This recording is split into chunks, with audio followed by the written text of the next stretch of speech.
Então, Isso daqui. todos sejam muito bem-vindos ao nosso quarto webinar, este com o nosso querido Pedro Veloso.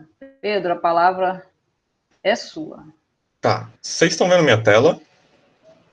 Ou ainda Sim. não? Sim, bonitinho.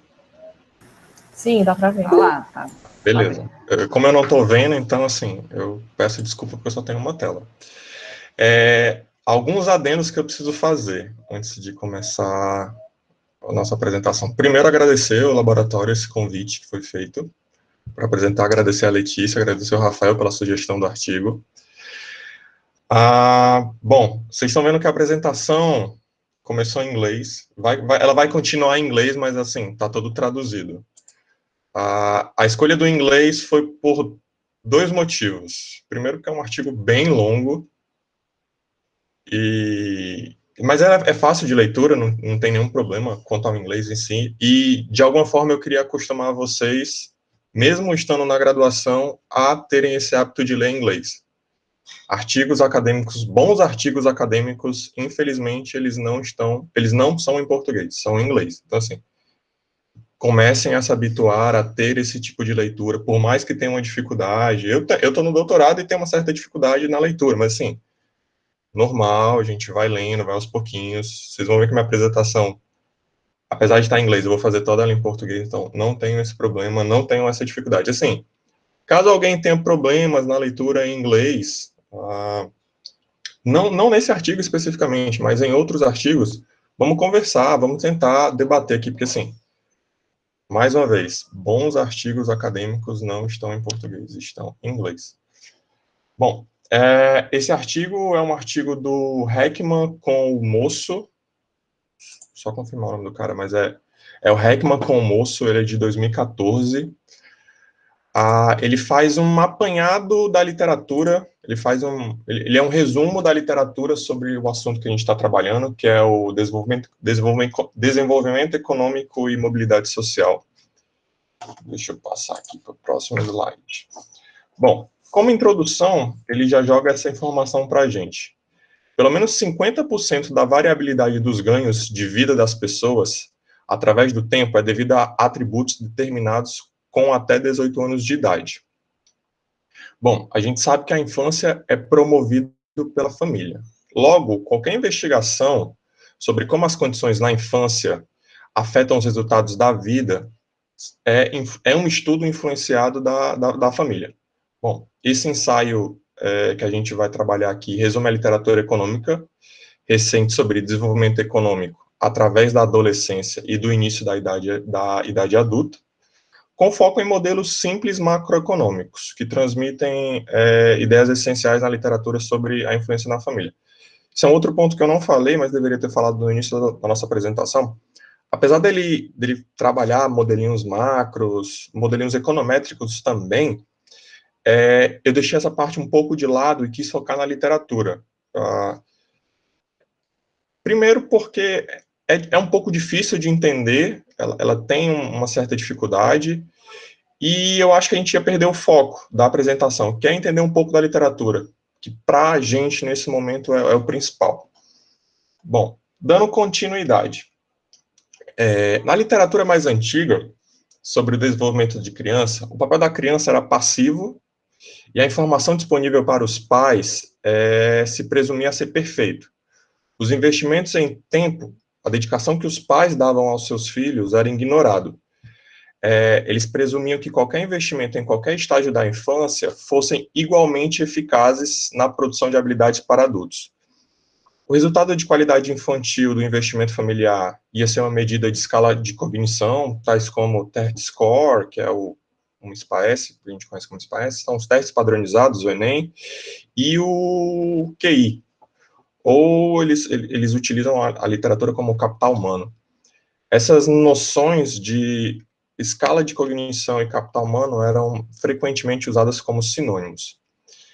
Já a literatura recente de desenvolvimento humano e mobilidade social, ela retém o foco em habilidades de tecnologia e habilidade de formação. ela estabelece uma importância de contabilização para vários períodos dos ciclos de vida. Falando macroeconomicamente, modelos macro, você tinha modelos de hierarquia, toda a informação era num período só, e agora eles dividem em vários ciclos, o modelozinhos de overlapping. Vários períodos de vida adulta, a existência de critérios sensíveis em períodos de transição entre a infância e a formação da habilidade. Várias habilidades para ambos os pais e as crianças, com a ampliação das noções tradicionais sobre habilidades necessárias para o sucesso da vida, é o caso das habilidades não cognitivas, e várias formas de investimento. Eles juntaram um pouco da literatura de mercado de crédito, restrição de crédito, dentro dessa nova literatura. Bom, alguns fatos sobre habilidades no ciclo de vida. Ele começa falando que habilidades são múltiplos em natureza e englobam cognição, personalidade, parâmetros de preferência, bem como saúde.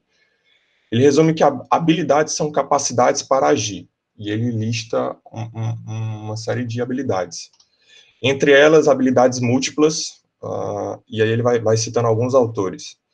Habilidades múltiplas, ele fala que um grande corpo de evidências mostra que habilidades cognitivas e não cognitivas afetam o resultado de mercado de trabalho, a probabilidade de se casar, de se divorciar. Existe uma literatura econômica sobre isso, bem interessante, por sinal. Bem-estar, votação, saúde. Entre os autores que ele cita o Bourgain, de 2008, e a Alum, de 2011. Lacunas lacuna nas habilidades entre os indivíduos de grupos socioeconômicos se abrem em idades precoces, tanto para habilidades cognitivas quanto não cognitivas. Ele cita o Carneiro e o Heckman, de 2003, ele cita o Cunha, de 2006, ele cita o Cunha e o Heckman, em 2007, falando que eles apresentam evidências de divergências precoces nas habilidades cognitivas e não cognitivas antes do início da escala. Ele fala de genes, essa é uma literatura muito nova, dentro dessa aplicação, mas ele fala que o surgimento precoce de lacunas de habilidades pode ser interpretado como uma manifestação genética. Pais inteligentes ganham mais, conseguem mais e têm filhos mais inteligentes. Aí ele começa a falar que os genes são importantes, mas as habilidades não são apenas determinadas geneticamente. Ele cita o Nisbet, o Nisbet 2012, o Tucker 2009, o Tucker-Hen de 2003, eles mostram que a herdabilidade estimada são maiores em famílias com maiores níveis socioeconômicos. Eles sintetizam que os genes precisam de um ambiente suficientemente rico para se expressarem completamente. Bom, períodos críticos períodos críticos e sensíveis na tecnologia de formação de habilidades. Ele fala que diferentes capacidades são maleáveis em diferentes estágios da vida. Ele cita o Thompson e o Nelson, de 2001, o Kutzen, de 2006, e o Cunha, também, de 2006. Eles mostram que um conjunto substancial de evidências de várias disciplinas mostra a persistência de desvantagem no início da vida e a definição dos resultados posteriores. O ambiente da primeira infância é importante para explicar essa variedade nos resultados diversos, tais como crime, saúde, educação, ocupação, engajamento social, confiança, votação, por aí vai. Bom, Family Investments, investimentos em famílias, ele mostra que existem lacunas nas habilidades por idades, por diferentes grupos socioeconômicos. O próprio ambiente familiar, ele cita o Hatt e o Risley, de 95, o Fernand, de 2013, e muitos outros estudiosos mostram como as crianças de ambientes desfavorecidos são expostas a um vocabulário substancialmente menos rico do que crianças com um melhor poder aquisitivo. Bom, resiliência e investimento direcionado, isso é uma literatura nova também, é uma literatura de primeira infância. As intervenções mais eficientes em adolescentes visam a formação de habilidades de personalidades, socioemocionais e caráter por meio de orientação. Como regra geral, os retornos econômicos para esses programas são menores em comparação com políticas destinadas a fechar essas lacunas anteriormente. Isso quer dizer o quê? Programas direcionados à primeira infância, eles são mais eficientes do que programas voltados a uma pré-adolescência, uma adolescência. Uma adolescência. E a gente vai falar disso mais no decorrer do texto. Ele cita o Heckman, de 2006, ele cita o Cunha, em 2006, ele cita o Heckman e o Katz, de 2014, ele cita o Heckman, em 99. Bom, pais, filhos, a questão de mentoria com as crianças e pais, filhos, mentor-child interactions play key roles in promotion child learning. Pais, filhos, mentor como crianças, interações na promoção de chave da criança na aprendizagem. Intervenções bem-sucedidas, ele vai falar que intervenções bem-sucedidas ao longo do ciclo da vida compartilham esse recurso.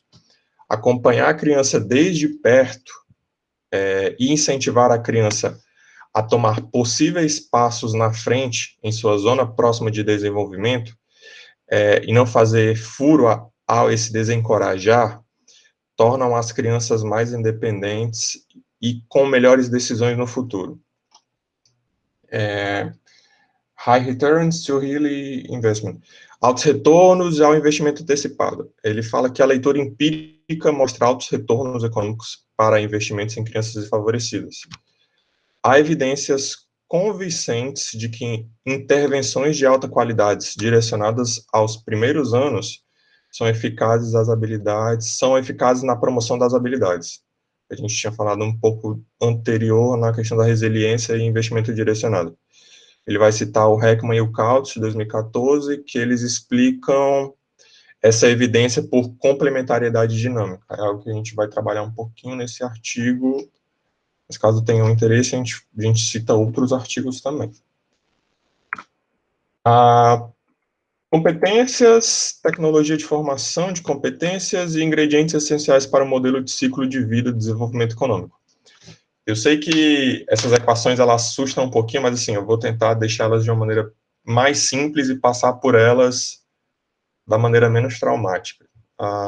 Enfim, não vou entrar como ele chegou nessa modelação, mas vou tentar explicar ela de uma maneira bem simples. O vetor habilidades na idade T é definido por θ ao longo da vida, ao longo da vida T. A gente decompõe esse θ em 3 subvetores, onde o θc é o vetor de habilidades cognitivas, por exemplo, o QI. Na idade T, o θm é o vetor de habilidades não cognitivas, tais como paciência, autocontrole, temperamento, aversão ao risco, disciplina, na idade T. E o θht é um vetor de ações para a saúde mental e física na idade. As habilidades, elas podem evoluir com a idade e a experiência, né? Porque pensem que ela muda a cada período. Esse o trick, o gatilho e a grande sacada desses modelinhos. A dimensionalidade θ, os skills, eles também mudam de acordo com o passar do tempo. À medida que as pessoas amadurecem, elas adquirem novas habilidades, anteriormente ausentes em suas personalidades, e às vezes abandonam velhos atributos ou velhas características. As habilidades, elas determinam, em parte, restrições de recurso, isso é uma literatura de mercado de crédito, conjunto de informações do agente e a questão das expectativas. Ele fala que uma idade-chave na literatura recente é que o conjunto de habilidades centrais de baixa dimensão, associada a incentivos e restrições, geram uma variedade de resultados diversos. Embora ambas as habilidades e sua relação com os resultados possam mudar com o estágio do ciclo de vida. Bom, ele passa por resultado específico, YJT, em que é específico o resultado específico da idade Y, J, T, para a ação tarefa J, na idade T, é definido por essa equação, onde o θ é os skills, ele puxa para cá, o X, JT, é um vetor de insumos adquiridos, que afetam nos resultados, e o E, esse epsilonzinho, é caracterizado por uma função de suprimento. Ele também define essa equação, mas eu tentei deixar ela afora, porque ela é onde complica um pouquinho o modelinho dele. Assim, a princípio, a gente só precisa saber essa equação 2 e essa equação 4, que eu já vou falar para vocês. Em geral, cada resultado é diferencialmente afetada por componentes, possivelmente por causa da idade, e da capacidade do vetor θ de skills. A escolaridade, por exemplo, depende mais fortemente de habilidades cognitivas, enquanto os ganhos são igualmente afetados pela capacidade cognitiva e não cognitiva. Se não me engano, ele fala de consciência. Pontuações em testes de desempenho também depende das duas habilidades cognitivas e não cognitivas. Aí ele vai falar que a equação 2 enfatiza que há muitas maneiras de atingir o nível de performance de qualquer atividade. Esse é um fato importante. O valor de Y aqui, ele pode compensar um déficit em uma dessas dimensões. Imaginem que eu tenho um X baixo, mas eu tenho um esforço alto. Ele acaba compensando o meu resultado, de alguma forma. Mas ele também revela um problema de identificação. Em ordem, para usar qualquer um desses conjuntos de medições, é preciso controlar incentivos e situações que geram desempenho em uma tarefa. Ele vai citar o Aulum, 2011, ele cita o Heckman e o Kautz, de 2014. Ele fala que o sistema de equações 2, eu não consigo isolar os skills, ao menos que os resultados sejam padronizados para incentivos e o ambiente que a criança está. Tecnologia. Um ingrediente importante na literatura recente é a tecnologia de formação de habilidades.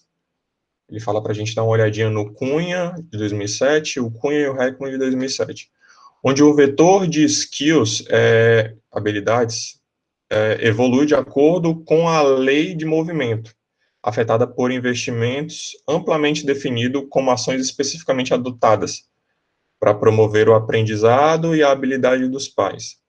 Ele começa a falar de um pouco de variáveis do ambiente. Ele supõe que esse FT seja 2 vezes continuamente diferenciável, para a gente ter uma função côncava, aumentando em todos os argumentos a concavidade do investimento. Imaginem que ele cresce, mas chega a um certo nível que ele atinge um pico e depois ele decresce.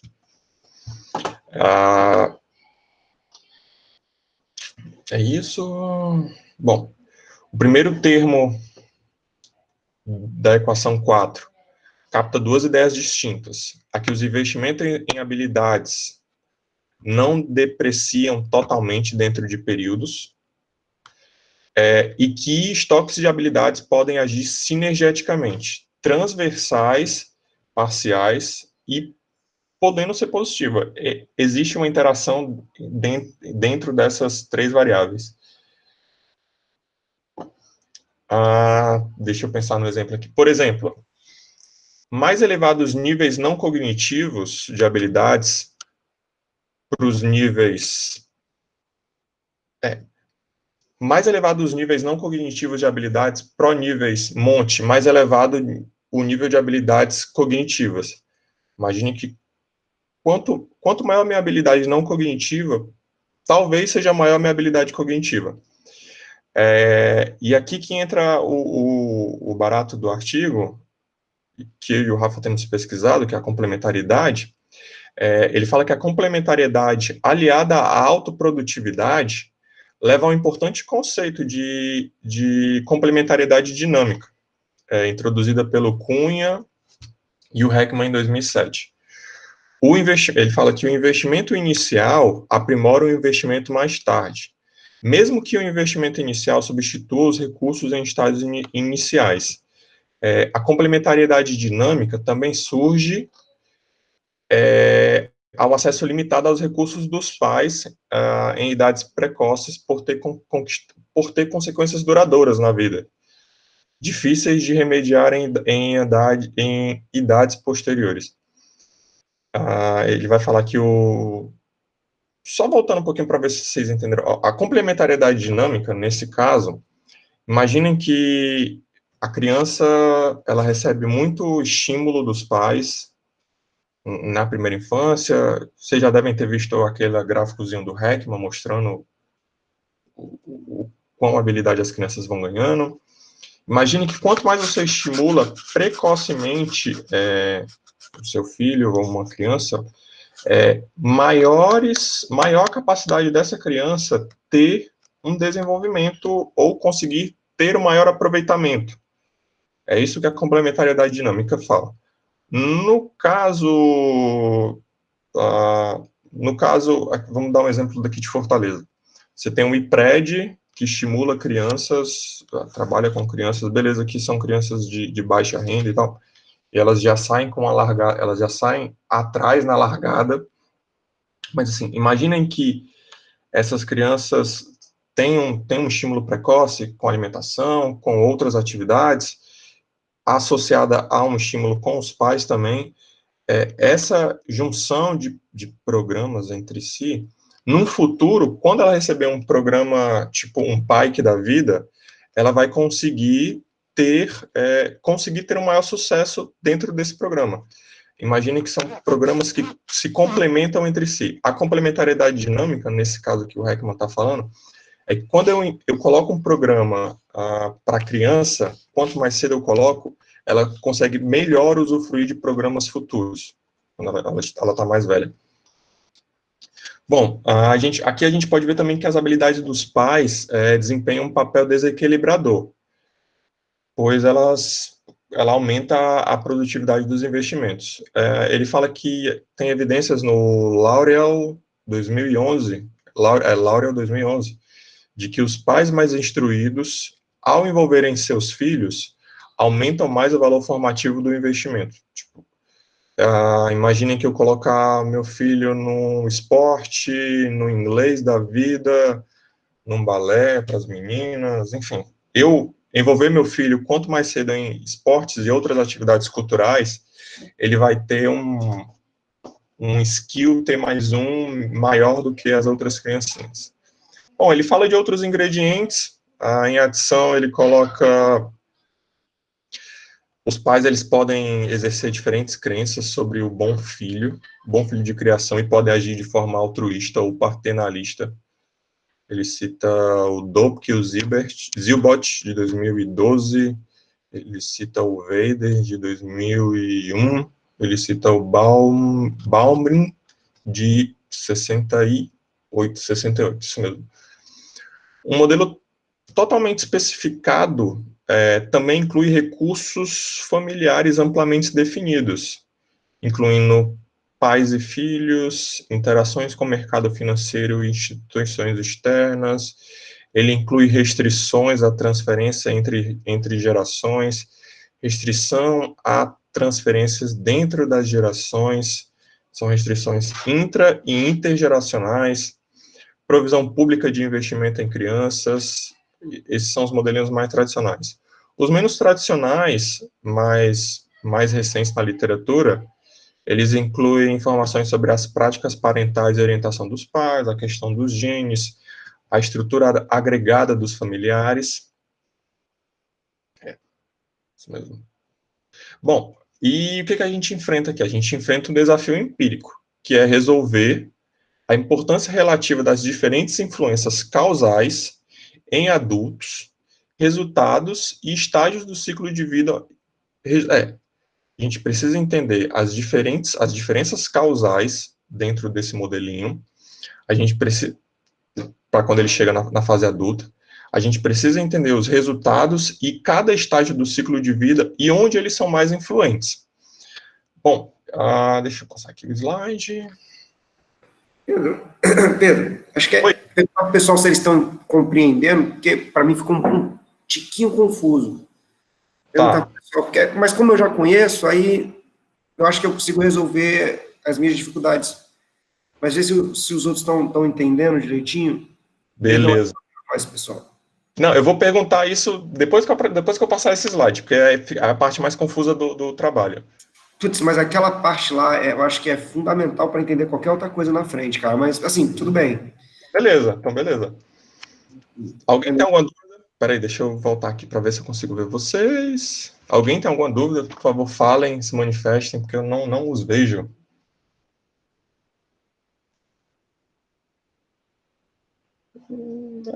Acho que não. Eu vou dar continuidade aqui, no final a gente vai conversando sobre isso. Acho que o pessoal está tudo assustado, viu? Deixa eu mudar a regra. Vamos mudar a regra. Vamos fazer assim, pessoal. Eu vou perguntar, vou sortear alguém e vou perguntar alguma coisa sobre isso aí. Vamos ver se vocês vão saber responder. Pode ser? Aí lasca, né, professor? Pois é, eu estou perguntando. Então, se vocês têm dúvida, perguntem. É isso que eu estou falando. Mas assim... A Rosalie perguntou aí, ó, alguma coisa útil aí. Eu não enxergo, senão eu tenho que mudar minha tela. Se todas essas variáveis vão ser testadas no modelo. Elas são testadas, a gente vai mostrar isso, acho que alguns slides mais na frente, como é que eles põem em prática. O exemplo que eu vou dar aqui, existem outros autores, mas o que eu vou usar é o artigo do Heckman e do Cunha de 2010. Eles fazem um modelinho não paramétrico para estimar isso e encontrar alguns resultados. Mas eu vou falar de estimação um pouquinho mais na frente. Tá, deixa eu só fazer um... Pedro. Oi. Esse artigo, que eu não conheço, né? Esse artigo, ele é totalmente teórico? Esse artigo, ele é imaginem que é uma revisão de literatura. Esse artigo é uma revisão de literatura muito baseado no que o Heckman e o Cunha escreveu, de primeira infância. Eles escrevem sobre esse modelo de formação de skills há bastante tempo, né? Então, esse artigo, é por isso que, assim, eu não quis focar muito nas equações e no modelinho em si, porque, assim, ele vai falar de vários artigos, vai falar de várias causas.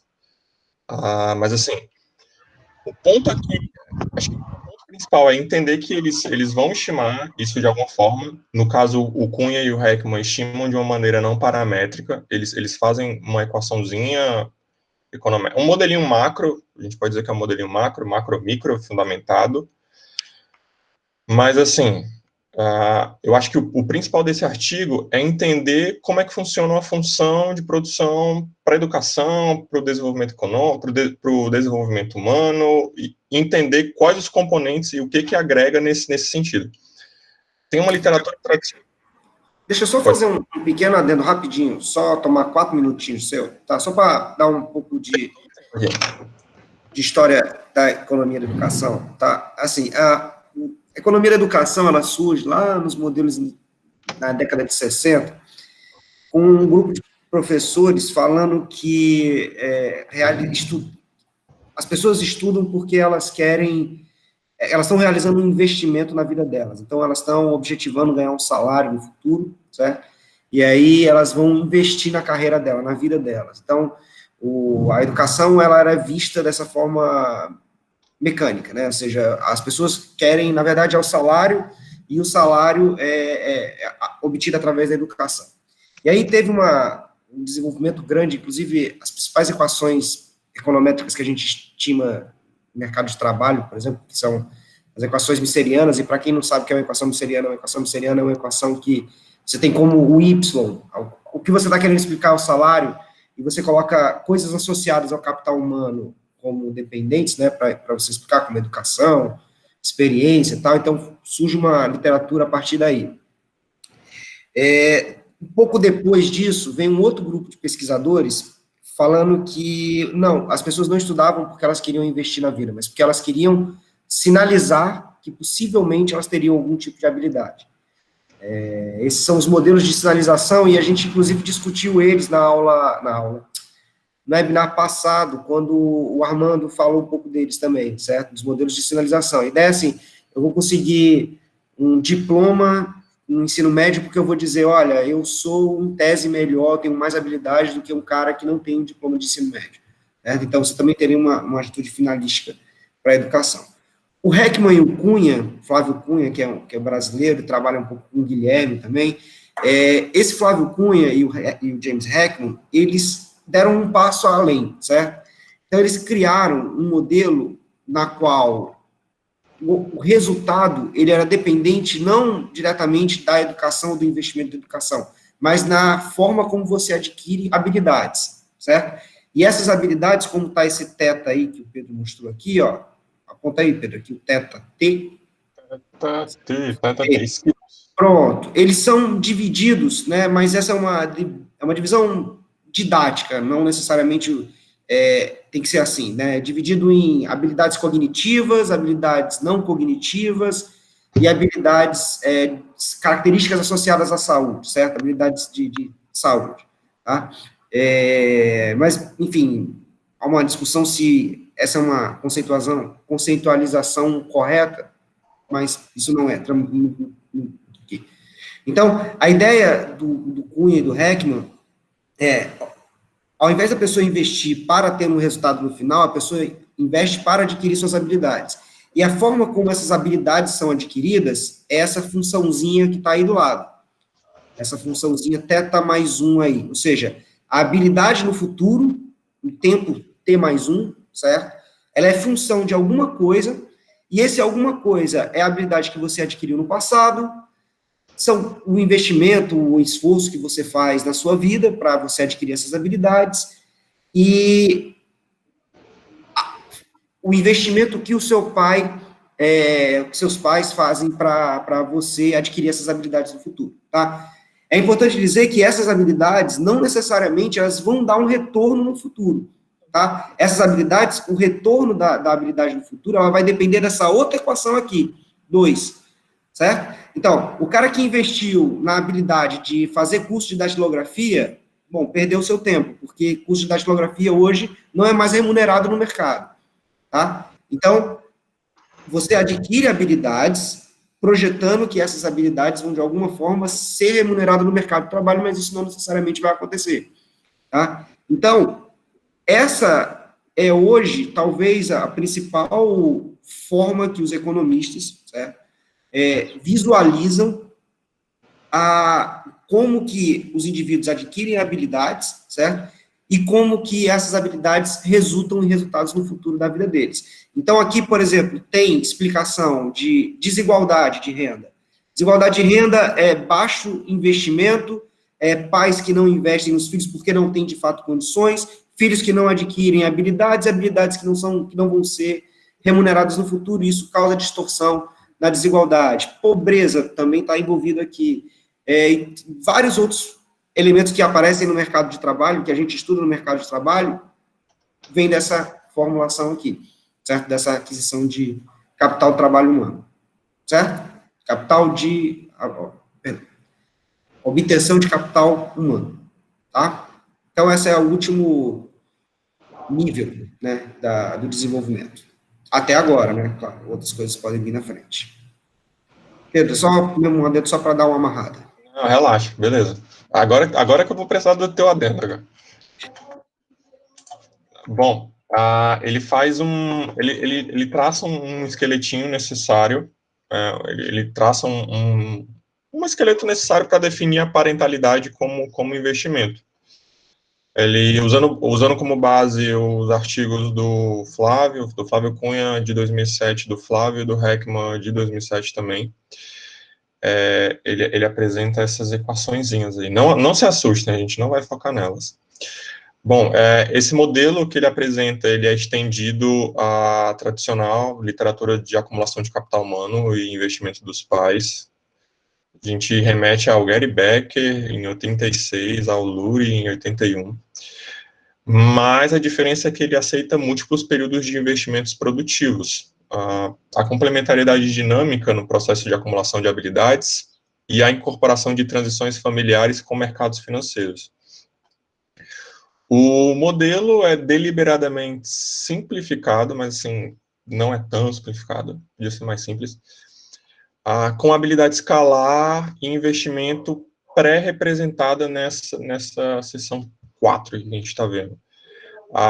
Ela perde implicações fundamentais para modelos mais ricos, com múltiplas habilidades, vários investimentos, que a gente vai discutir. Eu vou dar uma pincelada aqui depois de apresentar esse modelo básico. Eles também conseguem captar mudança de dimensionalidade no skills, nas habilidades, no θ-t, e a mudança associada ao F, a nossa função de produção 4, e ao investimento.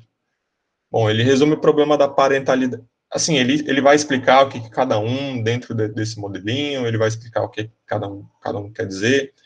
Mas, assim, para dar uma resumida e para não perder tanto tempo, assumam que o objetivo dos pais é otimizar essa função de produção, sujeito às equações 5, 6 e 7.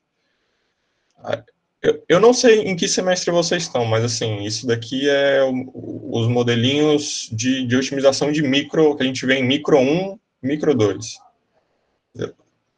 Não, assim, por mais que a matemática seja um pouco complicada, a gente remete aos modelinhos iniciais e vai fazendo recursivamente até encontrar o que cada um quer dizer. Nos modelos de paternalismo, as preferências dos pais são definidas sobre os resultados específicos, e não necessariamente sobre a utilidade das crianças, como nos modelos tradicionais. Bom. Tá. As implicações que esse modelo traz. Um modelo com vários períodos de infância é essencial para a compreensão dinâmica do investimento e racionalizar a evidência empírica sobre a eficácia dos programas voltados para a promoção do capital humano em diferentes idades. Se nenhuma restrição de crédito intra- e intergeracional for assumida, uma propriedade essencial do modelo do Becker e do Thomas, de 86, persiste nessa estrutura. Não há papel para a riqueza financeira, a renda e a utilidade dos pais ou magnitude de altruísmo. É a definição desse B aqui, ó, desse Bzinho aqui que ele trabalha, desse Bzinho e desse Bzinho. Mas eu não vou entrar nessa discussão. O máximo que eu vou me atentar é falar para vocês assim que mercado de créditos imperfeitos cria um outro canal de dependência intergeracional. Isso é normal, a gente está trabalhando no modelinho de gerações sobrepostas. Então, assim, imagina que existem, aqui ele trabalha com 4 períodos, mas, assim, existem 2 períodos de eu criança e 2 períodos de eu adulto. Então, assim, existe uma dependência intergeracional. Se eu pego emprestado o dinheiro no período T1, eu vou ter que pagar no T2, T3 e T4. E a presença dessas tais restrições de créditos afeta o nível de investimento. Se eu peguei crédito no período T1, o meu crédito no período T2, T3, T4 ele é menor. Isso acaba induzindo a um nível subótimo de investimento e, consequentemente, consumo, em cada período que essa restrição é vinculada. Se a restrição for vinculada durante os períodos iniciais, por causa de vínculos dinâmicos induzidos pela tecnologia de formação de habilidades, os investimentos tardios serão mais baixos, mesmo que o pai não seja restringido em períodos posteriores. Mas pensem que, no entanto, essa presença de restrições não necessariamente é sinônimo de baixo nível de investimento. Pensem que, por exemplo, quando uma família tem uma produtividade extremamente alta dos investimentos em crianças, investimento a crianças, ou dão à luz a uma criança superdotada, por exemplo, isso induz a um alto nível ótimo de investimento que não pode ser acessível para a família no nível atual de recursos. Assim, embora a família seja restrita, tenha essa restrição, a família ainda pode observar um investimento maior do que o outro. Ele vai falar agora de extensões recentes do modelo. Ele fala que a maioria dos modelos na literatura são de múltiplas gerações de framework, seria o overlapping generation. A maioria assume que os pais são altruístas, mas poucos assumem que são explicitamente paternalistas. Agora, só recentemente que a literatura foi analisada essa questão de parental, tempo parental, analisado como uma variável explícita da entrada da criança de qualidade. Pedro, eu vou te pedir para ser um pouco mais didático, porque o pessoal acho que está muito avançado para eles. Tá bom. Na verdade, não é questão de ser avançado ou não avançado, a questão é que tem muito termozinho técnico que não faz muito sentido. Se tu falar assim, os pais são mais altruístas, o mercado é incompleto. Tá bom, exemplo, tem a Glenda aqui, que a Glenda é do jornalismo, né? Tá bom. Faz o menor sentido o que é mercado incompleto, entendeu? Tá, vou voltar aqui para o mercado incompleto. Especificamente nesse ponto, tô falando, no geral. É só para voltar mesmo. Imagine que mercados incompleto é devido à restrição de crédito. Eu quero pegar dinheiro, mas eu não posso. Eu não tenho essa capacidade. Ou assim, eu pego dinheiro, mas eu tenho uma restrição. Eu pego o dinheiro hoje, mas no futuro eu não consigo. Eu tenho que pagar de alguma forma. Restrições no mercado de crédito relacionam-se a isso. Pais altruístas, altruísmo é um termo da psicologia, se eu não me engano, mas pais altruístas são aqueles que dedicam ou dão mais atenção aos seus filhos.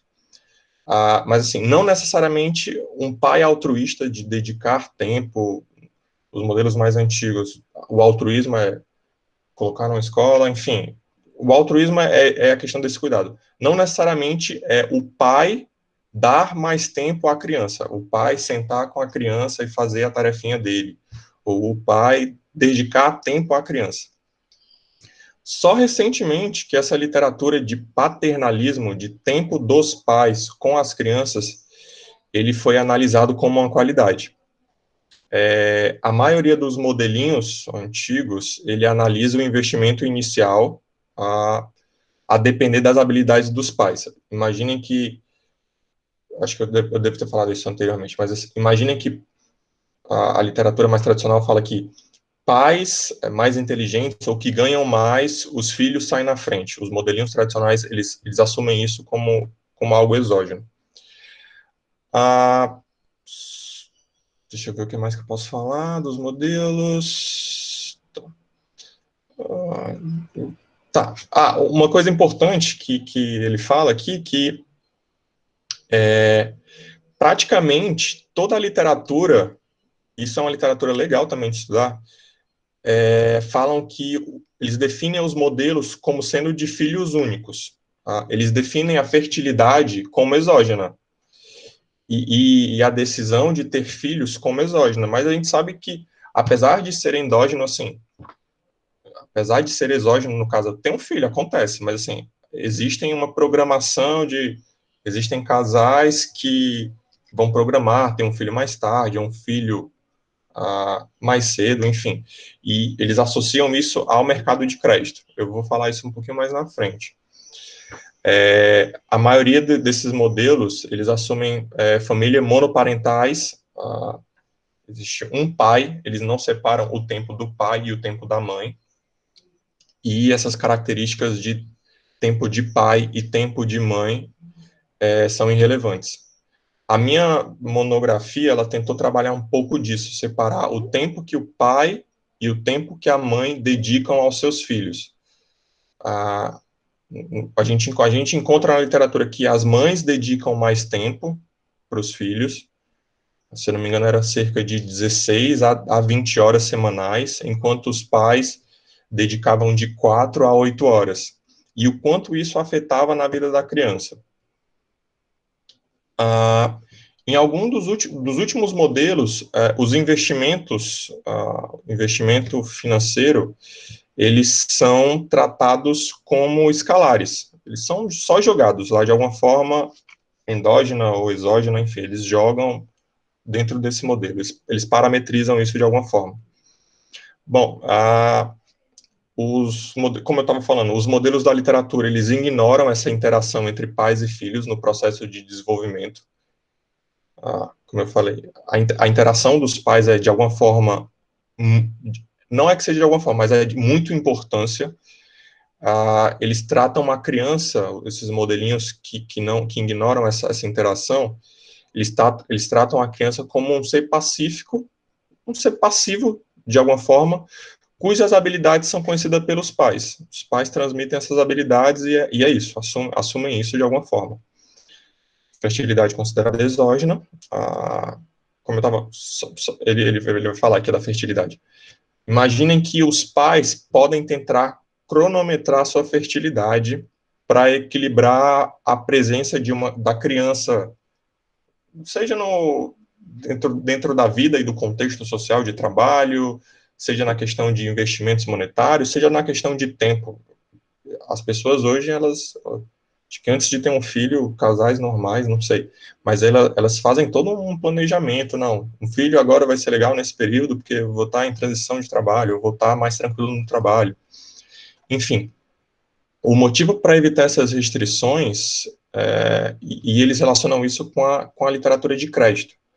Por exemplo, induzir um atraso de fertilidade para os pais com alta preferência por criança pode aumentar a largada dela. Imagine que os pais atrasaram ter esse filho, conseguiram juntar uma grana para ter um investimento inicial na criança, e assim eles conseguem dedicar ou ter maior transferência de skills para os filhos. Mas assim, a gente sabe que isso não acontece. A gente sabe que não necessariamente isso vai acontecer, por mais que seja programado de alguma forma, isso não necessariamente vai acontecer. E por último, o desenvolvimento da criança, ele é influenciado pelo ambiente, o ambiente que a criança está inserida, seja a creche que ela frequenta, o bairro que ela mora, além do ambiente familiar em si. A literatura de primeira infância fala muito disso, a questão de briga entre pais, a quantidade de pessoas que moram na casa dela, a questão de interação que ela tem com as outras pessoas. Isso também é um fato que define, que a nova literatura fala. Bom, estimativas empíricas, restrição de crédito e o efeito do rendimento da família. Imaginem que nós, economistas, temos uma vantagem comparativa. Glenda, não se sinta excluída, por favor. A gente tem uma vantagem comparativa de analisar os efeitos das restrições no comportamento. A questão a literatura de crédito vai falar um pouquinho disso, se eu tenho uma restrição no período futuro, se eu adquiro um empréstimo hoje, eu vou ter uma restrição no meu dinheiro nos próximos meses ou nos próximos anos, porque eu tenho que pagar isso de alguma forma. E aí existe toda uma literatura que analisa o efeito dessas restrições nos resultados das crianças. Ele vai apresentar duas tabelinhas aqui que eu vou mostrar para vocês rapidamente. Vai falar do efeito da renda na família, o efeito das restrições de empréstimo, as restrições no mercado de empréstimos para educação em faculdade. Lembrem que isso é um artigo para os Estados Unidos, a literatura é toda americana. O tempo da renda e a complementariedade dinâmica e essas restrições de crédito. E aí eu vou só passar por cima aqui, deixa eu interromper esse compartilhamento e mostrar para vocês aqui o próximo, essa tabelinha. Vamos lá, por que não está aparecendo aqui? Imagina, peraí. Tá, aqui tá. Vocês estão vendo uma tabela?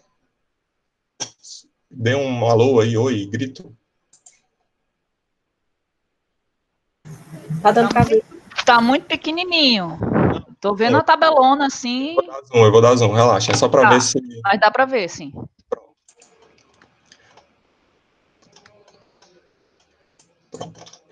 Ele mostra nessa tabela a questão do Rolling Income on Child Outcomes, a questão da renda familiar e os resultados nas crianças. Ele vai citar alguns dos artigos, Carneiro e o Heckman.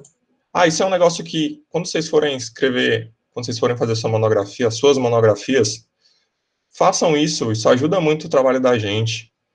Colocar uma tabelinha bonitinha, ó, quem escreveu, a base que ele usou, o que ele quer, o que ele está procurando. No caso do Heckman e do Carneiro, eles usam essa base de dados. Eles usam, o que eles usam como outcome, como resultado? Eles usam os testes score. Pode falar. Para os meus orientandos, eu passo um arquivo chamado Quadro de Fundamentação Teórica. É basicamente uma tabela vazia que eles vão ter que preencher. Cada linha é um artigo que eles leram, cada coluna é uma informação que eu peço daquele artigo. Isso em Mono 1. Quando eles vão para a monografia efetivamente, eles não precisam ir até o artigo. Eles vão até a tabela e, se tiverem algum aprofundamento a fazer, aí sim eles vão até o artigo. Mas, em princípio, não seria necessário. Então, isso é uma mão na roda, é uma tecnologia usadíssima, né? Para quem quer fazer mais rapidamente sua monografia. Como na FEAC não tem mais essa subdivisão de Mono 1 e Mono 2, agora vira uma atividade.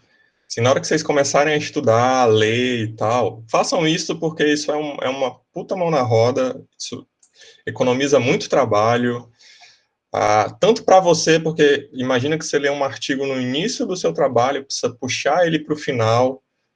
Assim, tenham isso em mente e ele vai encontrar alguns resultados. Aqui eu vou só mostrar quem escreveu, e aí no final eu faço algumas considerações. Depois, no próximo slide eu faço algumas considerações.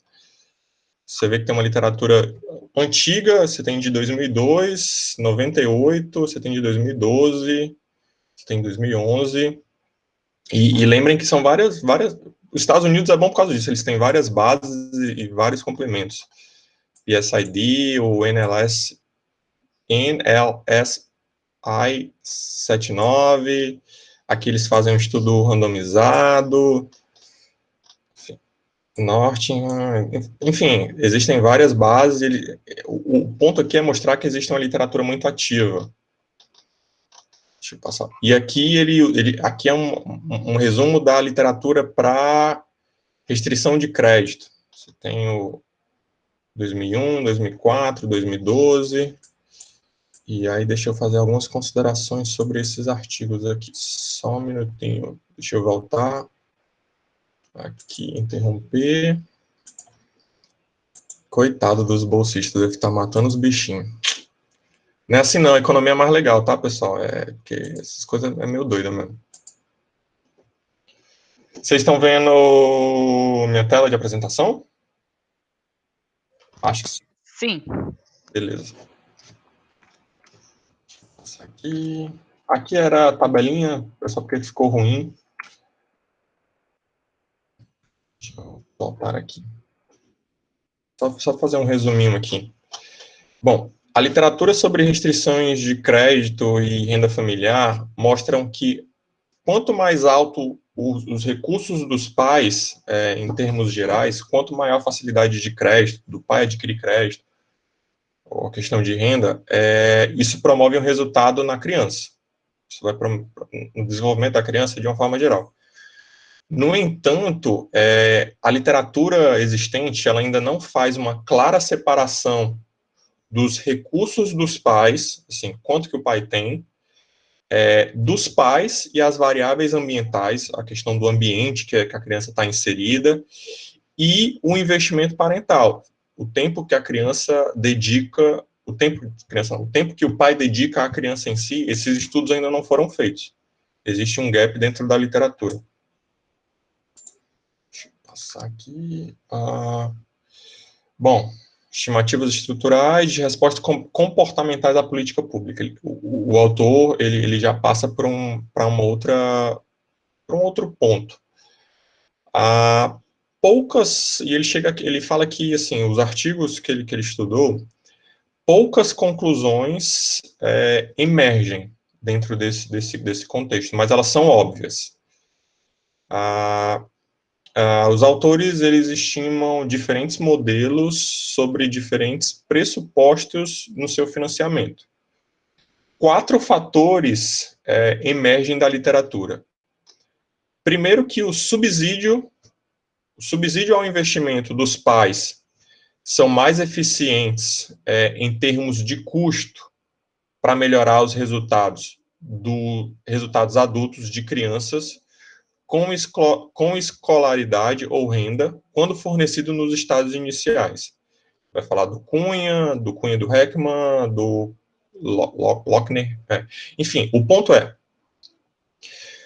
quanto mais os pais podem, de alguma forma, investir ou têm mais capacidade de investimento nas crianças, melhor vai ser o resultado dela como adulto. Lembrem daquela equaçãozinha lá do skills mais 1. Quanto mais o pai pode investir nesses estágios iniciais da vida, melhor vai ser o resultado da criança numa fase adulta. Subsídios aos investimentos financeiros têm efeitos mais fortes para as famílias que já estão envolvidas em investimentos complementares. O que isso quer dizer? Imaginem nos Estados Unidos, que a faculdade lá é paga. A faculdade lá, existe uma parte de mercado de crédito, de empréstimo para o governo, mas, enfim, você precisa pagar de alguma forma a universidade. Se as crianças, de alguma forma, já têm já são envolvidas em outros programas, já tem uma definição de skills, de próprio engajamento cognitivo e não cognitivo mais elevados, o investimento que os pais fazem para ele ir para uma faculdade, para ele, de alguma forma, poder continuar seus estudos, tem um resultado melhor. Terceiro que ele fala, as decisões de alocação de tempo são afetadas pelas transferências. E isso foi a minha monografia. Pensem assim, papai e mamãe têm que trabalhar, meus pais têm que trabalhar, mas eles precisam dedicar tempo a mim, de alguma forma. Só que assim, se ele dedica, quanto mais tempo ele dedica a mim, menos tempo ele tem para trabalhar. E aí fica nesse trade-off, desculpa, Glenda, eu não sei traduzir trade-off, mas fica nesse trade-off, nesse escolhas, enfim. Eu trabalho mais, tenho... Oi? É escolha mesmo, não? Eu não sei traduzir trade-off, mas deve ser escolha. Mas, tá, vamos de escolha. Mas fica nesse dilema, é um dilema é melhor. Fica nesse dilema entre eu trabalhar mais, ter mais dinheiro e poder dar mais coisas para o meu filho, ou eu trabalhar menos, ficar mais tempo com o meu filho, mas, em consequência, eu não posso dar tantas coisas materiais ou dar tantas oportunidades nesse sentido. E, por último, ele fala que transferências condicionais direcionadas são mais econômicas do que transferências puramente para alcançar qualquer objetivo. Ele fala que transferências, imaginem que o governo ele investe em um programa infantil para atingir tal fator, tal ponto, assim. Ele investe, o governo, por exemplo, o governo do Ceará ele tem um programa de merenda infantil, assim. É uma transferência condicionada a esse ponto. Ele é muito mais efetivo do que se fosse uma transferência puramente para alcançar qualquer objetivo. No caso de transferência de alimentação, da questão acho que do leite, enfim, é para desenvolver uma habilidade que a criança, a gente sabe que o desenvolvimento mental na literatura de primeira infância, ele está relacionado a fatores nutricionais também, de alguma forma. Então, assim, quando o governo ele investe no leite, dá um leite, uma lata de leite para as famílias, não é porque o governo está tipo, ele está sendo bonzinho e tal, não. Tem tem uma transferência muito bem condicionada, não é só dar um leite ou dar dinheiro para a família. Deixa eu passar para o próximo aqui. Bom, as implicações da complementariedade dinâmica para os investimentos através de endowments. Alguém pode traduzir endowments? Não, desculpa. Para as implicações da complementariedade dinâmica para investimentos para as crianças, através de crianças com diferentes estágios iniciais. Dotações iniciais. Dotações iniciais. Alguns modelos na literatura consideram a alocação de investimento em todos os filhos. Mas lembrem que a literatura ela só considera um filho. Mas a gente sabe que, em média, geralmente, as pessoas têm mais de um filho. E a sociedade ela acaba alocando investimentos públicos em vários filhos. Então, a gente acaba enfrentando um problema de alocação intra-filhos. E isso é formulado, às vezes, como um problema de justiça. Eu acho que vocês devem ter irmãos. Imaginem que o seu irmão mais velho, o primeiro filho, ele teve um pouco mais de oportunidade de fazer uma coisa, outras, caso você tenha uma diferença de idade um pouco maior. O segundo filho, os pais já têm uma certa experiência de como lidar com eles, mas assim, dado que a dotação orçamentária, dado que a renda familiar não aumentou, e eu tenho mais um filho, isso acaba tendo que repartilhar, tipo, escola e outros investimentos, as oportunidades que esse segundo filho teve vão ser diferentes do que a primeira criança teve, o número 1. E assim você vai sucessivamente. O último sempre se lasca. Esse é um ponto que acho que a literatura fala também. Eu sou a segunda e última. Pois é. Também Eu só pegava bicicleta usada, velocípede usado. Tem aquele negócio da roupa usada. Roupa usada. Tênis. Minha mãe era costureira, até que nem tanto, mas isso é um exemplo muito clássico. A literatura não fala, mas assim, lembrem que, imaginem que vocês não são o primeiro filho.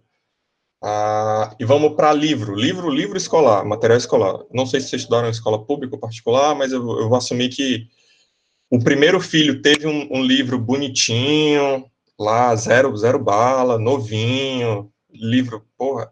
O segundo filho já pega o livro um pouco mais surrado, marcado, apagado de... Aí o terceiro para baixo, ele só se lascou mesmo.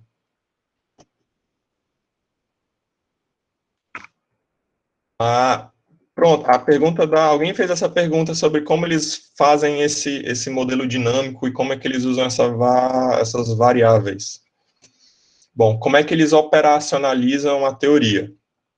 Eles criam um modelinho dinâmico de espaço de estado com as restrições, aquelas equaçõezinhas, e as decisões de investimento familiar, modelados naquela equação 2 da evolução de capacidades, conforme apresentado naquela equação 4. Eu vou tentar fazer um resumo do que o Cunha fez em 2010. Bom, basicamente ele apresenta as condições sobre as quais a equação de resultado 2 e a equação de tecnologia 4, elas são identificadas não parametricamente. Eles acabam desenvolvendo um método para contabilizar os erros de medição de insumo, tendo como base as habilidades estimadas nos resultados dos adultos.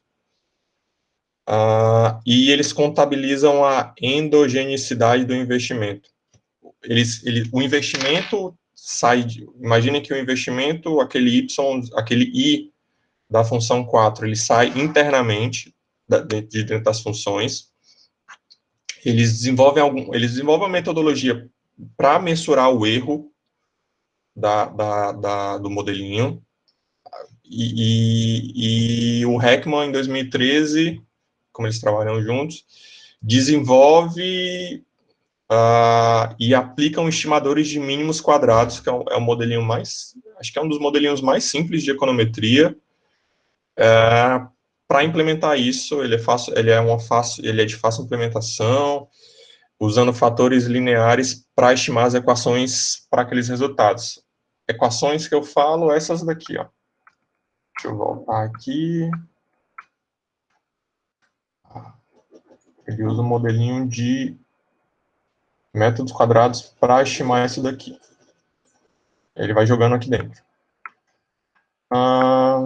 Deixa eu voltar. Vamos lá. As relações entre habilidades estimadas na literatura recente, que vincula a economia, psicologia da personalidade e os parâmetros de preferência tradicionais, tipo tempo, lazer, aversão ao risco, ela é fraca. A relação que ela existe, ela é muito fraca. Tem um artigo Domen, de 2011, que fala disso. Essa evidência sugere que descrições mais ricas de preferências e restrições do que as tradicionalmente usadas caracterizam o comportamento da escolha. Isso é, quanto melhor eu modelo de alguma forma, ou quanto melhor eu caracterizo essa preferência e essas restrições, melhor ou mais próximo eu vou ter dos modelinhos tradicionais. A maior parte da literatura existente, até o Cunha e o Heckman, só estimavam habilidades cognitivas. O Rafa falou disso quando ele pediu a palavra. O Cunha e o Heckman, eles estimam modelos para habilidades tanto cognitivas quanto não cognitivas, e eles acabam relatando evidências de produtividades cruzadas. O que isso quer dizer? Que as habilidades não cognitivas, elas estimulam as habilidades cognitivas. Imaginem que a criança que é esforçada de alguma forma estimula quanto que ela tira de teste padronizado, quanto que ela pode aumentar o QI dela de alguma forma, se é que ainda usam essa mensuração, e que o reconhecimento de habilidades não cognitivas, ele distorce substancialmente as estimativas de habilidades cognitivas. Se eu não faço uso desse reconhecimento de alguma forma, de mensurar esforço, o laboratório agora, alguns dos bolsistas estão trabalhando com mindset, se eu não mensurar isso, se eu não reconhecer que isso não existe, só jogar dentro dentro do meu teste padronizado, dentro do meu estado de teste padronizado, eu acabo tendo uma mudança de resultado totalmente diferente, que não é correta, de alguma forma.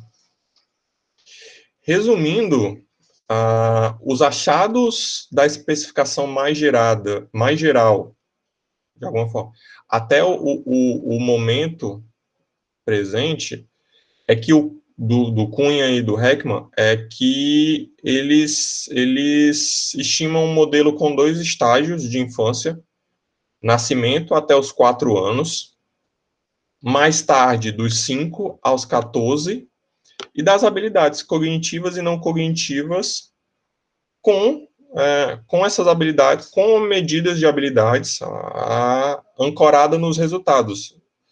Eles conseguem captar isso de alguma forma.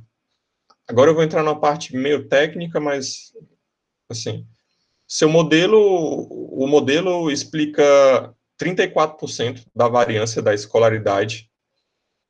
34% para um modelo como esse que eles estão trabalhando é muita coisa mesmo. Eles encontram que a autoprodutividade, se torna mais forte quando as crianças ficam mais velhas, para ambas as habilidades cognitivas e não cognitivas. Eles relatam efeitos cruzados assimétricos. Se eu tenho X de habilidade não cognitiva, não necessariamente eu vou ter X de habilidade cognitiva. Isso pode ser Se eu não me engano, ele encontra efeito maior. Se eu tenho um esforço maior, eu consigo ter um resultado maior de teste padronizado, ou de de teste padronizado, no caso que ele usa. A não complementariedade estática em cada ciclo de vida, é isso que eu estava falando. Se eu recebo X nesse primeiro período, nesse primeiro estágio de infância, não necessariamente no meu segundo estágio de infância eu vou ter X, eu posso ter mais, eu posso ter menos. E ele vai falar da elasticidade de substituição da produção de habilidades cognitivas, ele é menor no segundo estágio de vida. Essa evidência ela é consistente com a complementariedade dinâmica. O que isso quer dizer? Num primeiro estágio, eu recebo muito. No final de um primeiro estágio, eu tenho uma habilidade cognitiva muito alta. E no segundo estágio, eu consigo manter de alguma forma. Imaginem a função de produção côncava. Imaginem um U para baixo. Quando eu sou criança, eu vou aumentando, atinge um pico, e aí, depois que for ficando velho, ela vai diminuindo de alguma forma.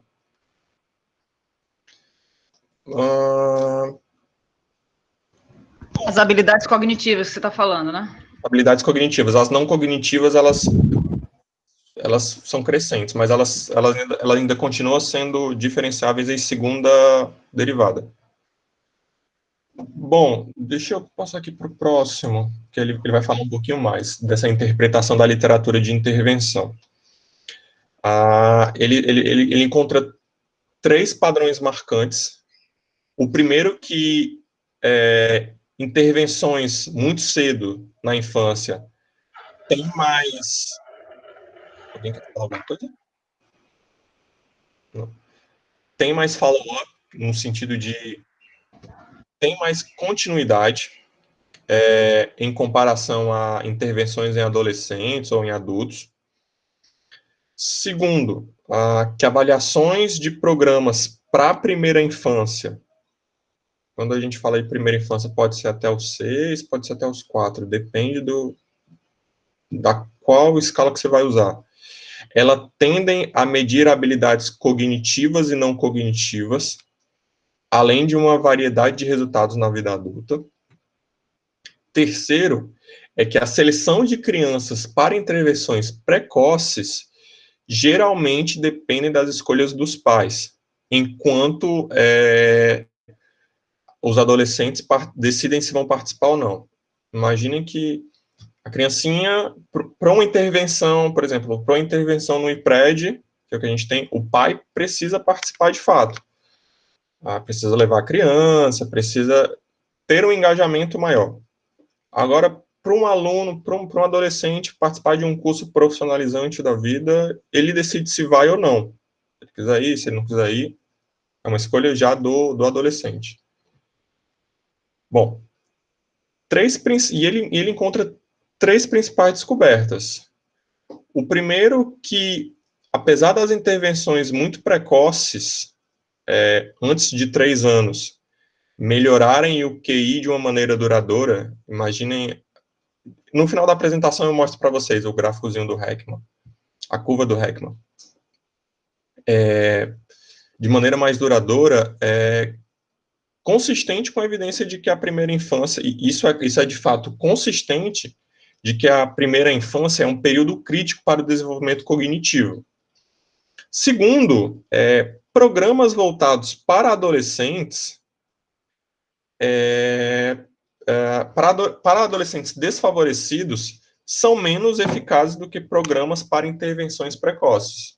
É o caso dos padrões marcantes que eu falei anteriormente. Programas voltados para adolescentes desfavorecidos de alguma forma, programas voltados para o cara que está com 15 anos, quer entrar no mercado de trabalho ou quer fazer um curso profissionalizante, é melhor explicar, ele é menos eficaz do que um programa para uma criancinha. Mas, assim, quando a gente está falando de eficácia, não usem a mesma régua. não usem a mesma escala, são escalas diferentes. Tá? Quando a gente fala de infância, tem ganhos futuros bem maiores do que um programa para adolescente, mas assim, isso não quer dizer que o programa é ruim ou que ele não atinge o objetivo dele. Terceiro, ele vai falar especificamente de adolescente, é que as intervenções mais promissoras para adolescentes, elas incluem orientação, de alguma forma, e mentoração. E aí, o que eu falo com mentorar? Mentorar é envolver habilidades de ensino valiosos, de características não cognitivas.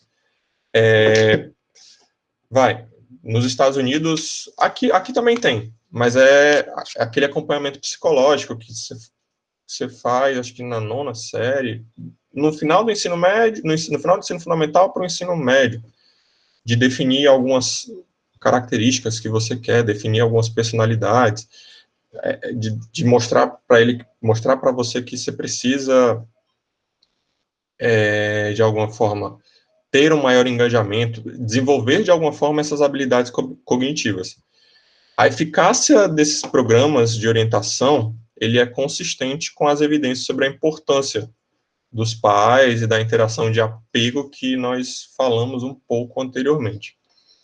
Alguma forma de orientação e parentalidade está presente em todos os programas de intervenção, seja ele bem-sucedido. Alguma forma de orientação e parentalidade está em todos os programas de intervenção bem-sucedido, em todas as fases. Isso é um fato que a literatura encontrou e eles encontraram de alguma forma. Bom, só para a gente estar finalizando já a questão de anexo, attachment e engajamento de interação. Para a gente tentar compreender mais a questão de pais, mentores e aprendizado. Uma lição importante que a literatura tira sobre essas intervenções é que intervenções bem-sucedidas na primeira infância envolvem crianças e precisam do complemento dos pais.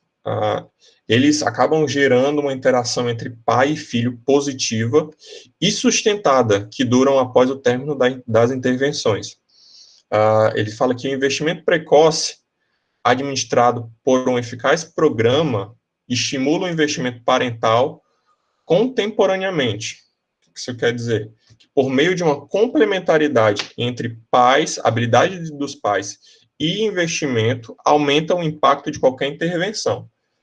Isto é, ele vai falar que o engajamento dos pais, de alguma forma, os pais participarem dos programas, os pais irem lá com as crianças, participar dessas intervenções, de alguma forma, tem resultados duradouros pós-intervenção. Quando acabou o programa, ele vai ter um resultado melhor. E esse engajamento, essa participação dos pais dentro dos programas, aumenta o impacto de qualquer intervenção, de qualquer programa existente.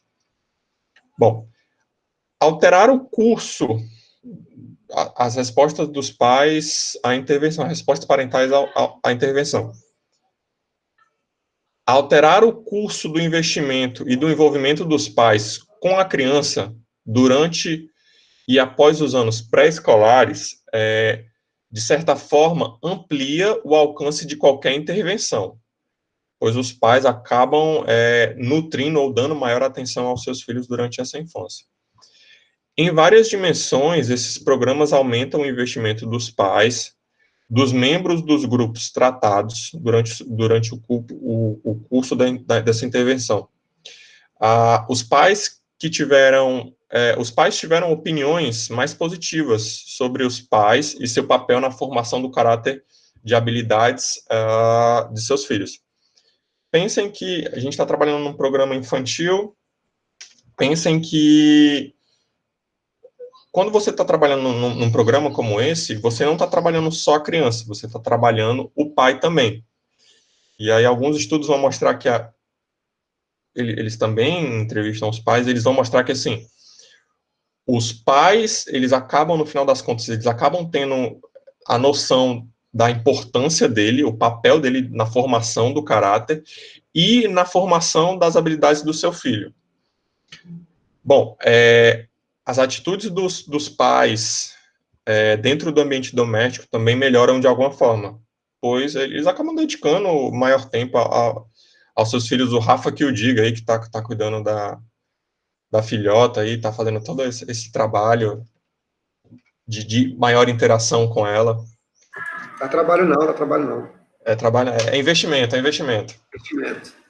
Investimento. Bom, e o que os pais sabem de como ser pais? Ele termina nesse sentido. Ele fala que tem duas principais explicações para as alterações no comportamento parental induzidas pelo sucesso dessas intervenções, de alguma forma.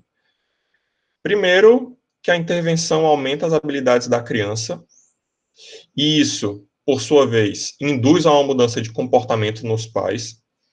Em segundo, que essas intervenções podem transmitir informações para os pais sobre as suas crianças, sobre as habilidades das crianças, no sucesso do investimento, nas estratégias que elas vão traçar e no aumento do conhecimento dos pais. A evidência sobre a eficácia de programas de parceria, ele até cita, o Heckman e o Kutz, eles citam da parceria, da eficácia do programa entre enfermeiras e famílias que fornecem informações benéficas aos pais e melhora o resultado da criança, alterando, de certa forma, até o comportamento dos pais. Eu sei que a gente não trabalha muito com literatura de primeira infância, mas, assim, isso quando se fala isso, é a questão. Aqui em Fortaleza a gente tem um IPRED que faz essa interação entre esse programa, entre pai, filho, e questão de saúde e outros programinhas que eles vão fazer. Bom, ele vai falar um pouquinho mais de modelos gerais, mas, assim, nada que vá mudar o nosso entendimento aqui. Ele vai falar um pouco mais de problema, a questão da interação, que é repetida ao longo do tempo. Ele vai falar um pouco de moral hazard. Alguém pode traduzir moral hazard para mim, que eu não lembro? Risco moral. Risco moral. Risco Pronto. moral, perigo moral. Risco moral. Sabe o que é?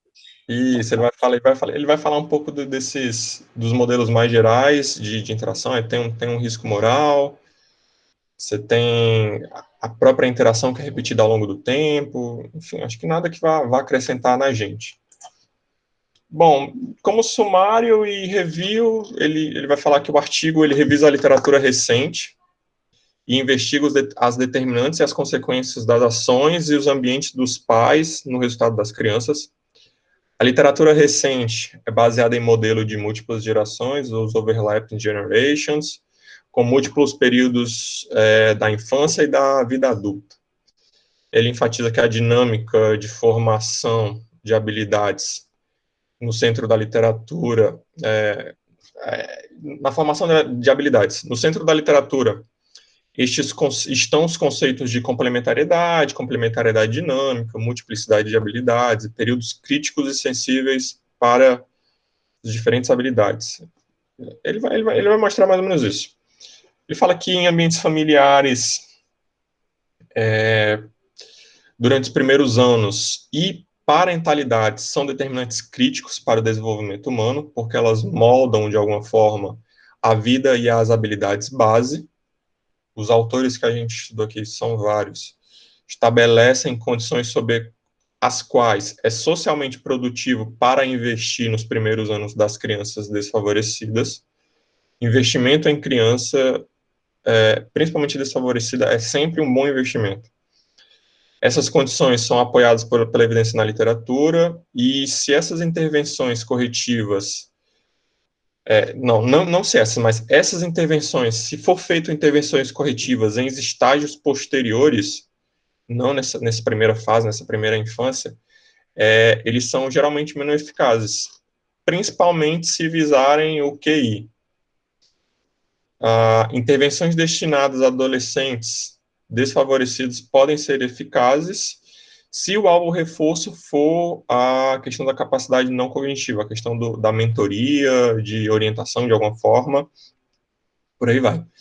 Bom, a evidência resumida aqui demonstra que o valor de uma perspectiva com múltiplas habilidades, existe uma abordagem baseada na evolução dinâmica de habilidades, unifica a literatura sobre a economia da família com intervenção na literatura, foi o que basicamente o Rafa falou.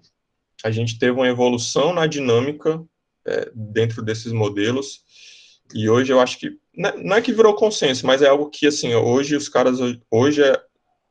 a literatura de educação trabalha com a definição dessas habilidades não cognitivas, principalmente, e cognitivas, apesar de ser bastante difícil essa mensuração.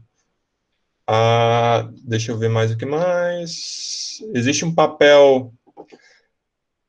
O papel do momento do recebimento da renda e o papel da questão de restrição de créditos no desenvolvimento infantil são examinados de perto, existe uma literatura sobre isso, e a gente acaba descobrindo que é importante sim, esses fatores definem, de alguma forma, os resultados da criança, e isso foi exageradamente estudado dentro da literatura, em comparação com a importância de pais e de mentoria, por exemplo, a questão de habilidades não cognitivas.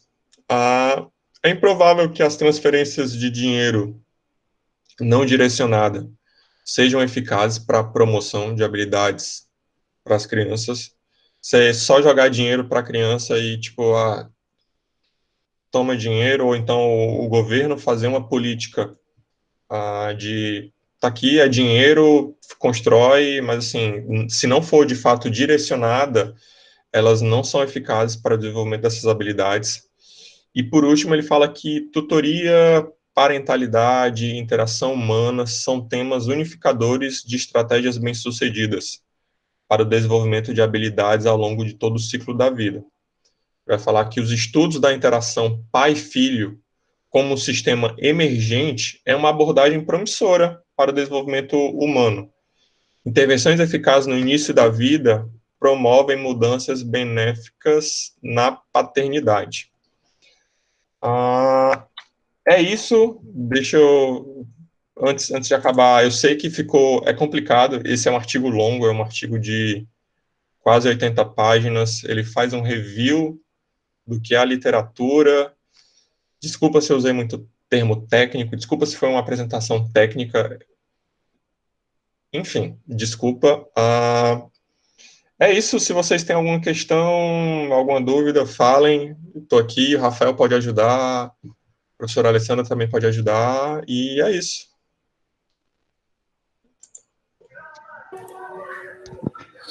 Muitíssimo obrigada ao Pedro. As crianças têm alguma questão a colocar? Crianças, eu não sei em que semestre vocês estão na faculdade, não se assustem, economia não é só isso daqui, não é esse bicho de 7 cabeças. A Camila, eu já conversei com ela, eu sei que ela está no 3º semestre, assim, ó, não se assuste, não desista ainda, tenha calma, vai dar certo. Por que ela desistiria? Ela pode ficar mais empolgada. Pode ser também, né? Pode ser também.